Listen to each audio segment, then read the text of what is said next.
Hi, this is Kevin with Naples Lawn Service, and today we're going to be doing another generator review. And this one is a Generac GP5500. So this is another one of our generators in our generator review series.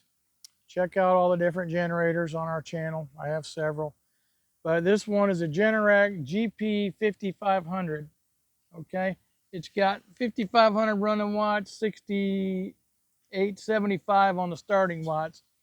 And if you want to know how many amps that'll cover, just take 5,500 watts divided by 120 volts, and that's going to give you about 45 amps.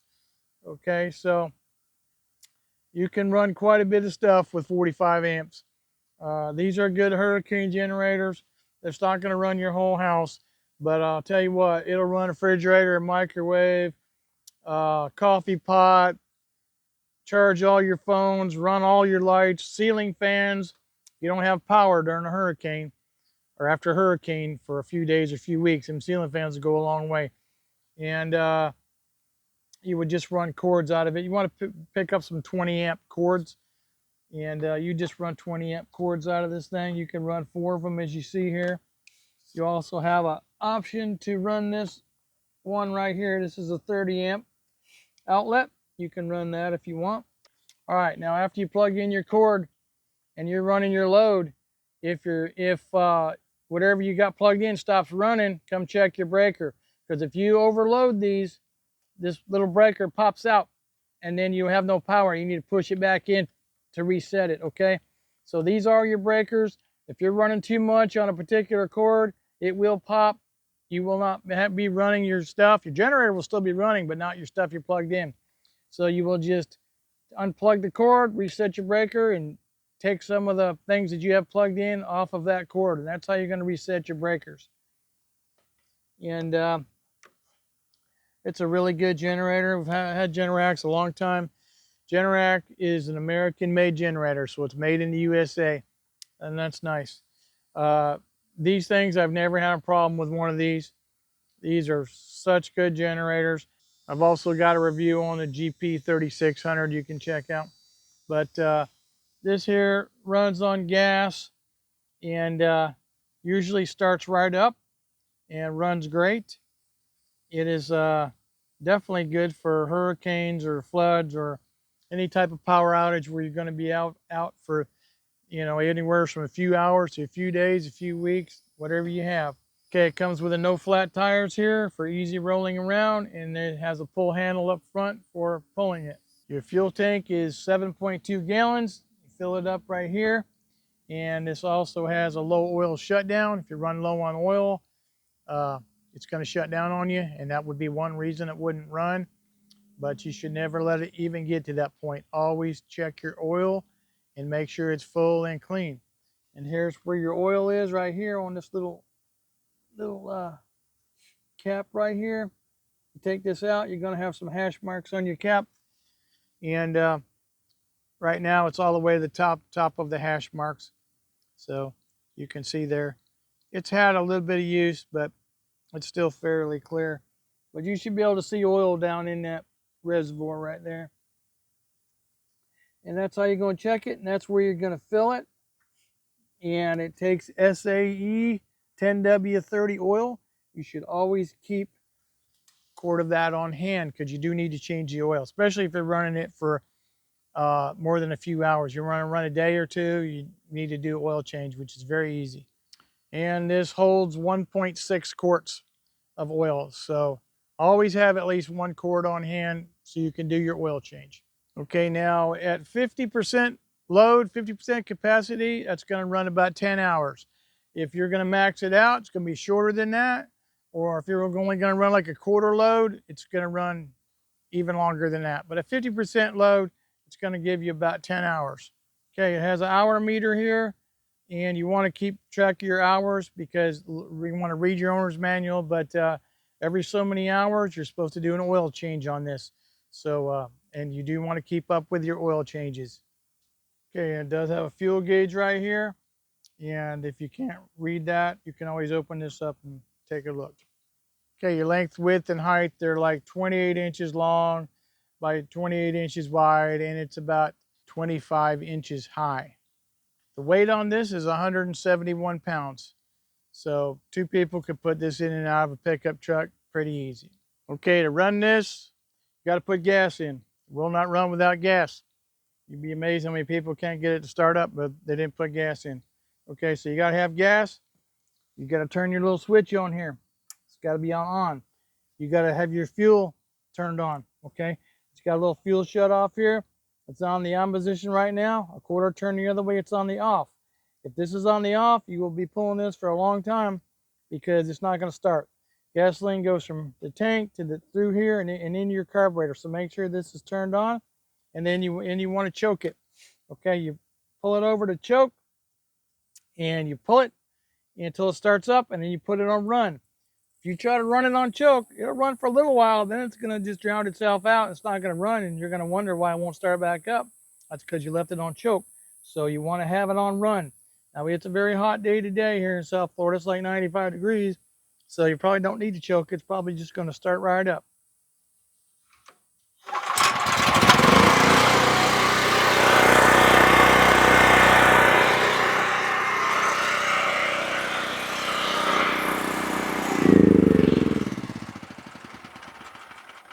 And that's how you turn it off. But that's how easy it is to start. Then you're going to shut it off. Now, when you're done using this, you want to drain the gas. If you don't drain the gas, it won't take too long, too many months, where that gas is going to go bad, and then it's going to go bad in your carburetor. You're going to have a carburetor replaced on this thing. So this is the #1 thing people do wrong with generators. They do not drain the gas or run the gas out of it when they're done. If you're done, just go pull that outside somewhere and let it run till all the gas runs out of it and the carburetor's clean. Try to start it some more, make sure it won't start, and then the next time you use it, all you got to do is add a little gas. It's going to crank right up for you. But do not leave gas in generators. Okay, here's your air filter right here in this box. You just spin this dial right off here, and then you're going to pop the lid, and your little foam air filter is going to be right in there. As you can see, this one's starting to get a little wear on it. It's a little dark. And so we would just take this out of here, and we would just go pick us up a new one and pop it in there. If this is full of grass or dirt or sand or whatever, that'd be another reason why this generator would not run. So always make sure you check your air filter and make sure it's not clogged up. And like I say, if it looks like this, it's probably time to go ahead and start replacing it. It's not that much money. Okay, so to check your spark plug, which is what we're going to go over next, you're going to need a 13/16 plug socket. Okay, this is specifically for spark plugs. 13/16, you're going to need a 3/8 ratchet, and you're going to need one of these little knuckles that goes like this because it's in kind of an odd place. So you should keep all these things on hand, because if you're out camping or during a storm or after a storm or whatever, stores are closed, it's going to be too late to run out and try to get all this. So you should keep these 3 right on hand here so you can check your plug if your generator's not running. All right, here's your spark plug on the back of your generator here, right above this little plate that says OHV. And you're just going to plug that coil wire off, and there's your plug. And you're going to put your wrench on there and pop that plug off.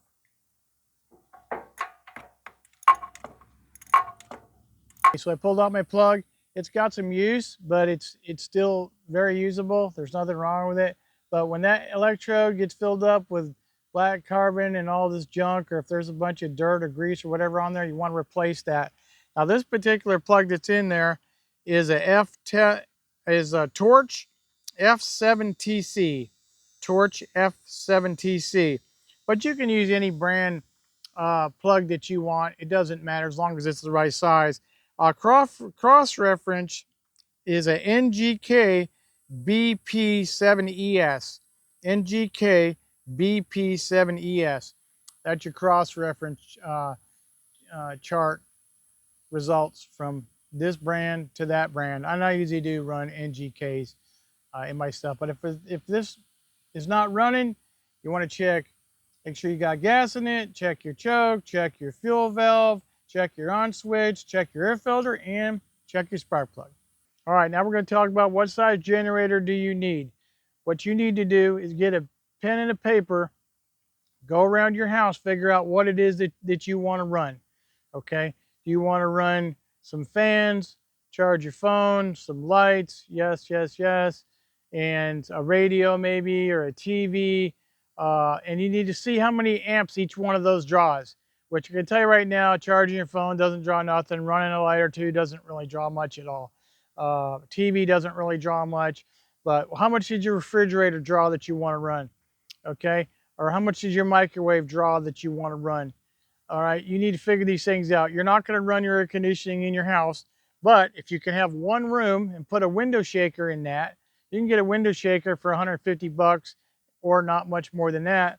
You can put a window shaker in one of your windows temporarily and at least have one room in your house cool, and it's going to run that. In fact, it'll even run a couple of those, this particular generator. So you got to go around and look at the amp ratings on everything you want to run, see how much amps everything draws, add it up, and then make sure you're not over this. 5,500 watts divided by 120 volts is 45 amps. So the most this is going to run is 45 amps, and really you probably only want to run it like, let's say 40 amps, 42, something like that. So that's what you want to do. Once you go around and figure out everything, now you're not going to have, like I said, your whole house running, but you're going to get by, okay? You're going to get by with some fans to cool you down. You're going to get by with some TV, a microwave, a coffee maker, refrigerator. These are things you're going to get by with a generator like this. And don't forget to go buy the 20 amp cords that have number 12 wire in them, because you're going to need something that's going to withstand that amperage. A cord, don't be running no flimsy extension cords. You're going to melt them. Okay, so you got to go out and buy the cords. But that's how you figure out how much amp generator that you might need. Now, if you do want to run your whole house, you just go spend several $1,000s and get one installed in the ground. It runs on propane gas and install propane tank and all that. There are whole home house generators, but there's going to be several $1,000s. This one's just to get you by a couple hours to a couple days or a couple weeks. All right, so price on this is anywhere from 800 from a very low up to like 1,050. So you're going to check all your places, you're going to check, Sunshine, you're going to check Amazon, Lowe's, Home Depot, whatever. Check all your places. You want to get the best sale and the best deal that you can get. But you're going to be somewhere in there right around $900, $950 on average for this particular generator. If you need to go cheaper, then go look at my review on my GP5600. If you want to run more stuff, go look at my review on my Westinghouse bigger generator. And I would always try to go with the brands first that are made in the USA. That's just my personal belief. And Generac definitely is. Okay, one more very important fact. On the right-hand side of this generator, you've got the exhaust. There's your muffler with the exhaust. You do not ever run a generator inside of a house. You don't run it inside of a garage. You don't run it inside of a car. You don't run it inside of anything. It's got to be out in the open air. This will put off carbon monoxide, which you cannot smell. Okay? Carbon monoxide will kill you in your sleep when you're sleeping, and you won't know it. You're just dead. So people die in Florida every year during hurricane season because they run these things in enclosed areas. Do not do that. It can sit out in the rain. It ain't going to hurt it. But usually after hurricanes, it's not raining anyway. But put this thing outside, away from a house, away from a structure. Don't ever run it inside of a structure. So there you have it. That's our review on our Generac GP5500, one of many generator reviews. You should check out all the different generator reviews on our channel. And if you like them, hit the like button. And if you want to subscribe, we're going to have a lot more videos coming out. This is Kevin with Naples Lawn Service.